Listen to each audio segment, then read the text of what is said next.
예, 작은 저주조차 모두 축복으로 바꾸라. 작은 저주조차 모두 축복으로 바꾸라라는 제목으로 하나님 말씀 증거하도록 하겠습니다. 신앙인의 모습을 살펴보면은 크게 보면 세 가지 신앙인이 있는 것 같습니다. 첫째는 믿음이 확고한 모습을 가지고 있는 신앙인. 그러니까 기복이 없어요. 그죠? 뭐 평탄하나 어려움이나 뭐 봄 돼도 봄 안 타고 여름 돼도 여름 안 타고 아주 꾸준한 신앙인이 있습니다. 이게 최고의 모습이겠죠. 이게 확고한 신앙인의 모습. 여기까지 가야 됩니다. 그래서 굳게 서라. 예, 콘크리트 같이 굳게 서는 믿음. 그게 최고의 믿음입니다. 그리고 두 번째 믿음은 또 정반대인 것 같아요. 그게 참 은혜가 지지리도 없죠. 그냥 뭐든지 거부하는 모습이에요. 쉽게 받아들이지 못합니다. 근데 오늘 본문에서 제일 많이 강조하는 건 세 번째인 것 같아요. 회색 지대가 있는 믿음. 양다리 걸친다 그러죠. 이것도 아니고 저것도 아니고 한 믿음. 신명기 얘기가 그 얘기예요. 여기서 하나님 안 믿는 사람 없잖아요. 다 믿는 사람인데 근데 안 믿는 거예요. 회색 지대. 이때 결단 내리라. 이게 신명기 전체의 주제라고 생각합니다. 그러니까 우리에게 주시는 말씀이겠죠. 그러니까 신앙인들 가운데 특별히 지성인들 좀 배웠다 그런 사람 가운데 이 회색 지대가 많습니다. 좀 뭐 가지고 있는 사람들. 그 경계선상에서 믿죠. 믿는 것도 아니고 안 믿는 것도 아닌. 믿는 것도 아니고 안 믿는 것도 아니니까 이런 사람에게 제일 많은 게 뭐냐면 늘 갈등이 그치질 않아요. 갈등한다는 게 뭡니까? 뭐 선택할 게 있다라는 거 아니에요. 이리 갈까 저리 갈까. 차라리 돌아서 갈까. 맨날 그 노래 부르고 그죠. 서울 블루스만 부르고. 그러면서 이제 오락가락하는 인생을 산다는 것입니다. 확실하게 믿는 사람은 단순하게 믿습니다. 단순하게 믿고 충성하죠. 이런 사람들은 생리적으로 그냥 믿는 사람이에요. 그냥 믿어버려요. 이거 참 복이에요. 여러분들도 그 중간에 갈등 없이 그냥 믿어지는 사람들도 있습니다. 그거 없는 거 아니에요. 그 참 복이에요. 그게 복이라고. 그냥 하나님 말씀이 믿어지는 거예요. 믿음이 큰 거죠. 반면에 생리적으로 이렇게 거절하는 사람이 있습니다. 맨날 뒤집어 보고 삐딱하게 보고. 지금도 보면은 인터넷상에서 보면은 야 어떻게 이런 의심을 다 할 수 있을까? 그죠? 참 믿긴 믿는 것 같은데 어떻게 이런 의심을 다 할 수 있을까? 참 특이하다. 그죠? 참 괴이하다. 이런 생각이 들어요. 이게 참 복이 없는 거죠. 근데 더 큰 문제는 무엇입니까?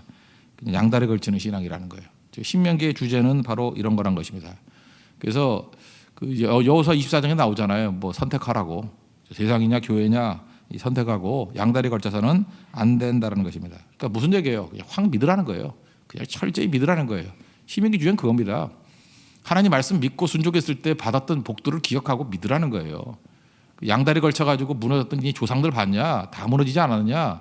또 그 짓 할래? 확고하게 믿어라. 그죠? 철저히 믿어라. 믿으려면 확실하게 믿어라. 이제 그 얘기를 하고 있다는 것입니다. 근데 오늘 이제 본문부터 보면은 이제 저주 이야기가 또 나오죠. 그래서 잘 읽기 싫습니다. 근데 저주 내용이 왜 들어가 있죠? 겁을 주기 위한 거 그거 아닙니다. 축복을 더 강조하기 위해서 그래요. 우리도 어떤 때 그러잖아요. 이렇게 반대를 해버리잖아요. 그죠? 그 부족함이 없게 하옵소서. 이거 더 강조 아니에요? 그런 표현이 많이 주세요. 그러면 될 것 같고 부족함이 없게 하옵소서.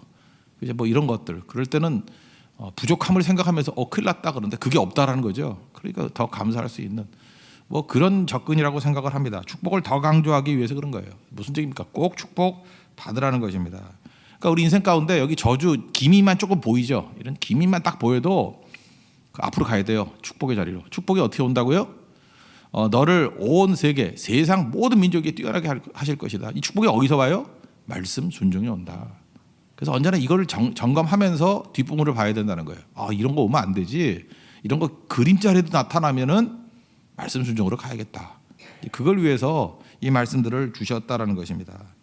그러므로 여러분 하나님과 싸워서는 안 됩니다. 하나님과 싸워서는 이길 승산이 없어요. 그러니까 제일 어리석은 사람이 하나님과 대항하는 거예요. 그러니까 하나님 말씀은 믿고 순종하는 거 그게 옳다라는 것입니다. 그래서 비 오면은요 비는 피하는 거예요. 그죠? 비 오는 거 보고 삿대질하면서 이게 뭐냐 그러고 그리고 여러분이 하나님의 뜻을 다 이해 못해요. 그래서 이해하면 해석되면 뭐 믿겠다 그러는데 우리 인생의 대부분이 이해 안 되고 해석도 안 돼요. 그 하나님하고 비슷한 게 우리 인간에서 느끼는 게 사랑 아니에요. 사랑하는 관계. 사랑이 이해가 돼요? 사랑이 해석이 돼요? 지금도 사랑 못하는 사람의 특징이 뭐냐면 맨날 이해하려고 그러니까 해석하려고 그러니까 사랑은 그냥 받아들이는 건데 그냥 하는 건데 그죠? 그러니까 이게 믿음 훈련이 안 돼 있으니까 사랑도 못하는 거예요. 참 힘들게 살아가는 인생들이 많다는 것입니다.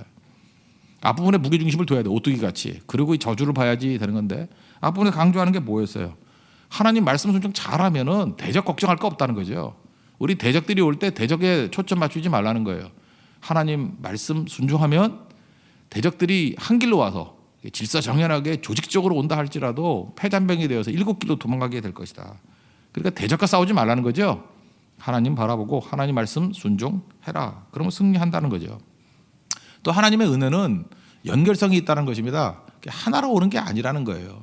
우리의 얄팍한 인생들이 뭐냐면 여기서 이득이 있나 없나 맨날 이거 따진다고요. 근데 하나님의 복은 연결되어 있다는 것입니다. 여기서 손해보면 저기서 큰 은혜의 부흥이 있어요. 저는 그런 거 너무 많이 봤거든요. 제가 전도사 할 때 나름대로 되게 충성을 했는데 거기서는 뭐라 그러죠? 뭐 대접을 원하는 건 하지만 대접이 참 박했어요. 박한 정도가 아니라 뭐 정말 어려웠어요. 그죠? 근데 그 다음 교회 가니까 거기서 뭐 생각지도 않았던 걸로 부어주시더라고요. 그리고 이 A라는 사람한테 있어서 좀 약간 볼 때 좀 억울함을 많이 당했어요. 근데 하나님 바라고 차오니까 생각지도 않았던 다른 것에 또 은혜가 넘쳐나요. 그런 거거든요. 그래서 여러분들 30배, 60배, 100배 열매를 누가 거두는지 아십니까? 어디 가가지고 엉뚱하게 손해본 사람에게 임하는 축복이에요. 사실 옥토라는 게 뭐예요? 이유 없이 나를 뒤집어 엎는 거 아니에요? 그런 거 아닙니까? 왜 멀쩡한 땅을 뒤집어 엎어요? 막 쟁기질하면서 막 아픈 거 아니에요? 만약에 인생이라 그러면 뒤집어 엎어가지고 그때도 주님 바라보고 왜 이래요 하고 삿대질 하고 받아들일 때, 영접할 때 그 땅이 30배, 60배, 100배 열매를 거두는 땅이 된다는 것입니다. 제발 옥토 되십시오. 그러려고 그러면 하나님의 뜻에 순종하는 거예요. 기다리는 거예요. 그래서 복은 연결되어 있다라니까요. 어떤 때는 여러분에게 안 된다면 자손 대대로 영향을 미쳐요. 저도 뭐 조상을 좀 잘 만난 것 같아요. 그죠? 그래서 이유도 모르겠어요. 거기 참 저는 은혜를 많이 입었어요. 그래서 후손들에게도 더 좋은 거를 물려줘야지. 그리고 또 이게 사람에게도 영향이 있어요. 좋은 사람 만나면요, 그 사람 때문에 내가 은혜를 입어요. 그러니까 이게 교제권이라는 건 되게 중요한 거죠. 교회의 은혜가 우리 각 가정에 임한다니까요. 그래서 좋은 교회 돼야 돼요. 은혜의 연결성, 이거보다 중요한 건 없겠죠. 그래서 하나님께서 우리에게 목표하는 게 뭐예요? 우리가 약하고 부족하고 연약하다 할지라도 말씀 순종하면 너를 세계 모든 민족 위에 뛰어나게 하실 것이다. 이거 믿어야죠. 하나님께서 반드시 이렇게 이루어 주신다는 것입니다. 우리 보십시오. 하나님께서 은혜 주시니까 뭐 지금 주변에 가면 이게 언론이 말하는 그런 어두운 부분 볼라 그러지 마세요. 언론은 그래야 또 먹고 살죠. 그래야 기사도 보고 클릭도 하고. 그게 속지 말라고요. 사람들 죄성이 있기 때문에 나쁜 거 보려고 그런다고요. 근데 하나님의 시각에서 한번 보면 얼마나 교회가 많습니까? 그리고 얼마나 많이 기도하는 사람들이 있고 또 하나님 섬기는 사람이 있어요. 오늘 저녁에 에스라서 살피겠지만 그루터기가 있잖아요. 남은 자를 통해서 하나님께서 은혜와 능력을 부어주시거든요. 그러니까 엉뚱한 거 바라보지 말라고요. 그루터기가 있어요. 남은 자가 있어요. 그걸 통해서 하나님께서 소망을 주신다는 것입니다. 그러므로 우리 위기는 뭐냐면 이기적인 거예요. 이기적인 거가 뭐냐면 여러분 교회가 은혜가 임할 때 딱 보면요, 성도들이 이기심이 별로 없어요. 그냥 손해 보려 그러고 뭐 따지지 않고, 뭐 이번에도 성교 갈 때 보면은 뭐 따지지 않잖아요. 왜 나는 뭐 하루밖에 안 왔는데 회비 다 받아요? 뭐 이런 거 없잖아요, 그죠? 옛날에 있었어요 그런 사람들. 뭐 나눠가지고 뭐 5,900원 내고 가고 뭐 이런 사람도 있었거든요. 근데 지금 그런 인간들 없잖아요, 한 명도. 이게 헌금이라는 생각을 가지고 다 섬기는 거 아니에요. 뭐 이것저것 따지지 않아요. 그러니까 더 하면 되지. 뭐 괜찮아요. 뭐 제가 더 낼게요. 아니요, 괜찮아요. 제가 안 가져도 돼요. 이런 사람 되게 많아요. 괜찮아요. 제가 불편한 거 뭐 거기 쓰지요. 이게 은혜라고, 은혜. 근데 이게 은혜가 메말아가면 어떤 일이 뭐냐, 이기적인 게 되는 거예요. 작은 이익을 포기를 못 해요. 그래서 포기 못 하는 거예요. 포기하는 훈련을 해야 되는데 포기 못 한다고. 포기 못 하니까 메말라가는 거죠.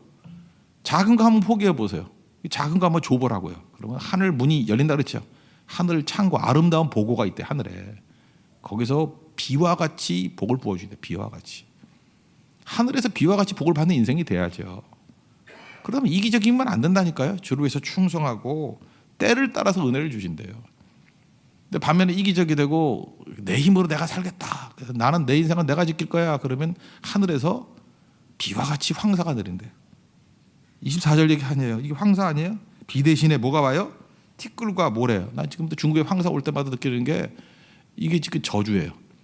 잘 보세요. 우리나라 지금 저주에 놓여 있잖아요. 언제 우리가 황사가 이렇게 심했어요? 언제 날씨가 이렇게 뿌옇고, 언제 미세먼지가 있고 이랬어요? 미세먼지가 나오고 그다음 황사가 오고 이런 얘기를 들을 때마다 큰일 났다. 그죠? 이게 저주의 조짐이 보이는구나. 하나님 앞에 말씀 순종해야 되겠구나라고 엎드리는 모습이. 황사 있는 날은 더 와야 돼요. 미세먼지 그러면 이게 사인이거든요.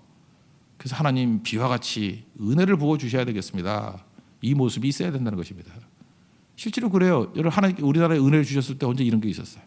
이게 사인이라고 지금 분명히 그러잖아요. 두 가지 얘기를 하는 거예요. 황사, 모래 뭐 이런 거. 또 하나는 연병, 병이에요. 병, 전염병.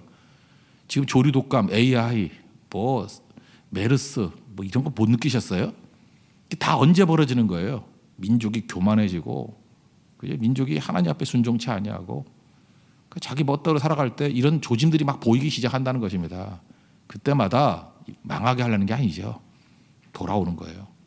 말씀 순종으로 가면 다시금 우리를 사해 주시고 힘 주시고 너를 세계 모든 민족 위에 뛰어나게 하신다라는 이 말씀이 이루어지게 된다는 것입니다. 그러므로 이 저주의 말씀은 우리에게 주는 사인이에요. 그죠? 알람 시스템에 너무 좋은 거죠. 그런 의미에서 이 말씀들 한번 보십시오. 사적 붙이지 말고 그냥 순종하십시오. 먼저 15절부터 보면 여기 만일이라고 나오죠. 만일 내 하나님 여호와의 말씀을 순종하지 아니하면 이렇게 나오잖아요. 만일 이게 무슨 얘기예요? 이 저주가 가상이 되게 하라는 거예요. 이걸 뭐 몸으로 경험하고 체험하는 건 어리석은 거죠. 우리 삶 가운데 이 저주가 떠날지어다. 믿습니까? 이건 가상이 돼야 돼. 만일이 만일 이게 만일이 돼야죠. 뭐 너희들이 경험하게 된다면 이렇게 되면 안 되죠. 이건 만일이 돼야 돼요. 만일 내게 없어야 되는 건다는 거예요. 이게 있어서는 안 된다는 거예요. 이건 조짐만 보여도 빨리 그냥 떠나가라는 것입니다. 저주에 머무르고 저주를 경험하는 게 옳은 게 아니라는 거죠. 14절 보니까 성읍에서도 저주를 받고 들에서도 저주를 받는다. 저주는 막을 방법이 없다라는 것입니다. 여러분 하나님 말씀 순종하지 아니하고 저주가 임할 내 힘으로 저주를 이겨내겠다. 막을 길이 없어요. 우리 몇 년 전에 그 희대의 사기꾼 있었지 조이팔이라고. 그죠? 뭐 4조 원인가 그것도 서민들 막 등쳐먹어가지고 다 가지고 도망쳤죠. 중국인가 가가지고 뭐 죽었느니 안 죽었느니 뭐 연일 뭐 그것이 알고 싶다에 나오고 뭐 그러잖아요. 뭐 장례식이 가짜였다 진짜였다. 우리가 죽은 것 같아요. 그 정도면 죽었지 뭐. 그죠? 근데 잘 모르겠어요. 뭐 살아있다 할지라도 그게 산 거겠어요? 그게 살아있는 거예요? 보이면 잡아가려고 그러고 보이면 죽이려고 그러고. 잘 보세요. 이게 전혀 평안이 없는 거죠. 저주는 피할 길이 없어요. 그래서 이런 비스무리한 일들이 벌어진다 그러면 말씀 순종으로 가야죠. 시편 139편에도 보니까 네가 하늘 위에 올라간다 할지라도 거기 하나님 계시고 그다음에 스올이니까 뭐예요? 저 바다 밑 깊숙이 지옥 같은 데 내려간다 할지라도 거기도 하나님 계시고 새벽 날개치며 바다 끝에 거할지라도 거기 계시고 뭐 하나님 안 계신 데가 없다는 거죠. 피할 길이 없다라는 거예요. 그리고 피할 때는 하나님께 피하는 거예요. 어딜 피해요? 피하기는. 저주는 피할 길이 없다. 하나님께 나아가라. 17, 18절 보니까 광주리, 떡반죽 그릇이 저주받고 몸의 소생과 뭐 토지 소산 쭉 저주받는다 이런 얘기가 나오죠. 죄를 지으면요 묘한 게 농사도 안 돼요. 되는 게 하나도 없다고요. 우리 북한을 보십시오. 이상하죠. 북한은 그 범죄를 저지르면 저지를수도 저 안 돼요. 우리가 그 관광 갔던 분들이 그런 얘기를 해요. 그 압록강을 중심으로 해서 그 특별히 연변 쪽에서 두만강이에요. 두만강을 중심으로 해가지고 보면은요. 중국 쪽은 더 북쪽이니까 농사 안 돼야 될 거 아니에요. 거기는 농사가 너무너무 잘 된대요. 그런데 뭐 기후도 비슷하잖아요. 근데 강 하나 두고 건너편에는 민둥산이고 곡식이 다 죽어 있대요. 이거 어떻게 해석을 할 거예요? 저 지금도 이해가 안 되는 게 뭐냐면 지금도 뭐 한 5년 전인가 북한에 엄청난 해일이 왔었대요. 바닷물이 막 들어와가지고 그 소금물이 그냥 농토를 다 적셨대요. 그러나 이해가 안 가요. 우리도 서해안 있잖아요. 어떻게 물이 그쪽만 올라가요? 우리나라에 그런 얘기 없었죠.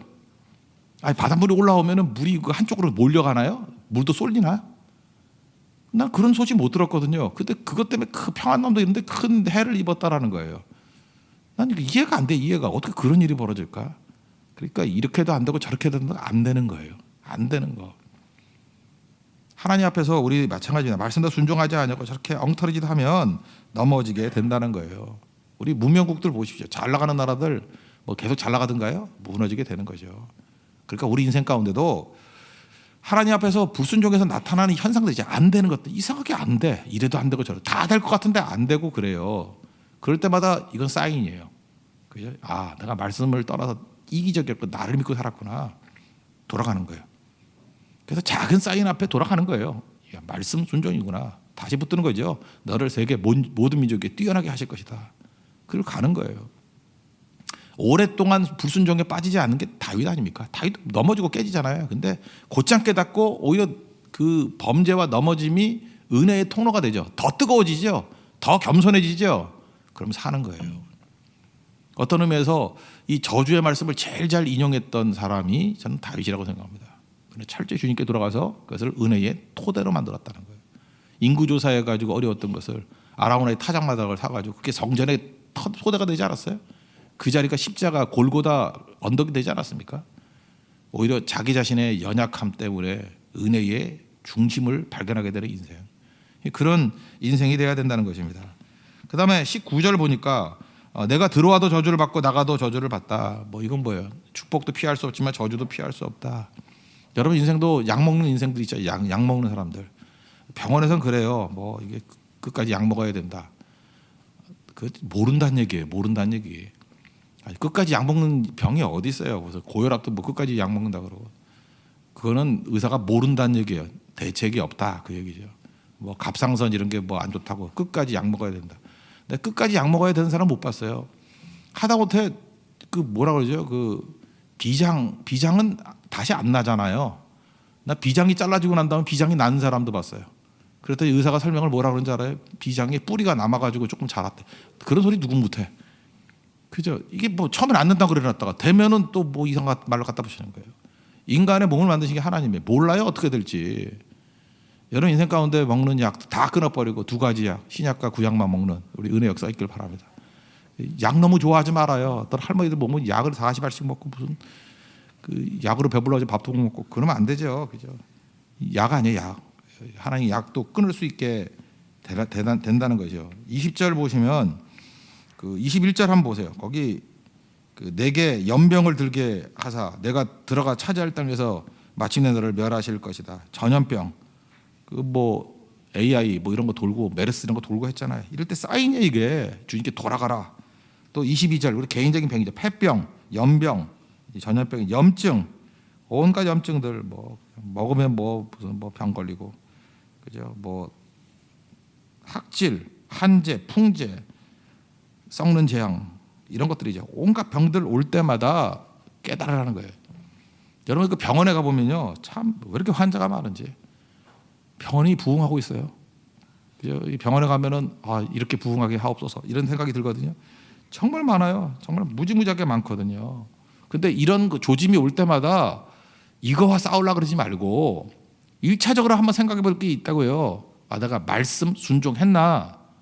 아시겠어요? 말씀 순종했나? 그리고 돌아가면 된다는 것입니다. 더 군더더기 붙이지 말고 돌아가는 거예요. 그러니까 이런 모든 것들이 조짐만 보여도 더 뜨거워지는 거죠. 은혜가 임하는 거죠.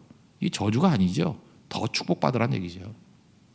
하나님 앞에 이런 모습을 가지고 서 있길 바랍니다.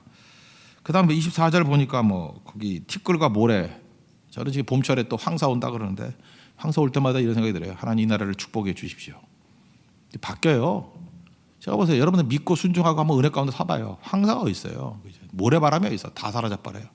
하나님께서 은총과 은혜를 부어 주시게 된다는 것입니다. 우리에게는 저주를 바꿀 힘이 있습니다. 그죠? 저주 조짐만 보여도 우리 인간이 다 저주 안에 살고 있잖아요. 그것을 복으로 바꿀 수 있는 하나님의 종 되기를 바랍니다. 그래서 우리 개인적인 은혜와 축복뿐만 아니라 교회적으로 또 우리 나라를 살리는 게 성도의 모습이에요. 성도가 기도하면 일어서게 된다는 거예요. 우리 미국 같은 데는 뭐 넓은 땅이니까 그런 거 경험 많이 하잖아요. 뭐 한두 번이 아니에요. 뭐 이렇게 메뚜기 때가 왔을 때 뭐 기도했더니 변화가 되고 메뚜기가 다 먹고 난 다음에 이제 뭐 또 농토가 바뀌었다 그러죠. 그래서 뭐 옥수수 밭이 다 없어져 가지고 우리 망했다. 밀밭이 뭐 다 해서 망했다. 그랬더니 대신에 뭐 땅콩을 심었다며. 그래서 뭐 돈 몇 배 더 벌고 뭐 그런 얘기 못 들어봤어요? 그 하나님께서 은혜 주시면은 저주가 축복으로 다 바뀌어 버려요. 그래서 지금도 조지아 가면 땅콩 농장, 옛날 지미 카터 땅콩 농장 아저씨 아니었어요. 그걸로 더 먹게 되는. 그죠? 그 워싱턴이라는 그 흑인 농학자가 또 뭐 노하우 개발해 가지고 저주가 아니었어요. 그것 때문에 몇 배가 더 나는 일들이 벌어졌다. 이런 게 막 한두 군데에 벌어지는지 아십니까? 우리 인생 가운데도요. 이런 저주가 기적으로 바뀌는 축복으로 바뀌는 일들이 벌어지게 된다는 거예요. 다 공통점이 뭐예요? 그때 엎드려 회개하면서 말씀 순종으로 돌아갈 때 이런 일이 벌어지게 됐다는 거예요. 그래서 저주는 이름이 저주지 축복으로 가는 지렛대라는 거예요. 원래 우리 삶에 이런 조짐이 보일 때마다 다 축복으로 변화시킬 수 있는 하나님의 은총이 종되기를 바랍니다. 우리 한국에 지금 주변에 얼마나 많은 이 저주 같은 일들이 많이 있습니까? 그거 우리가 말씀 순종하면요 다 축복으로 변화가 돼요. 여러분 믿습니까? 그것을 변화시킬 수 있는 우리 가정을 변화시키고 교회를 변화시키고 국가를 변화시킬 수 있는 우리 능력의 종되기를 축원합니다. 모두 자리에서 일어나겠습니다. 182장 하나님이 나팔 소리 불 때 다 같이 뒤집고 일어설 수 있는 종되게 해달라고 기도하는 마음으로 찬양하겠습니다. 182장입니다.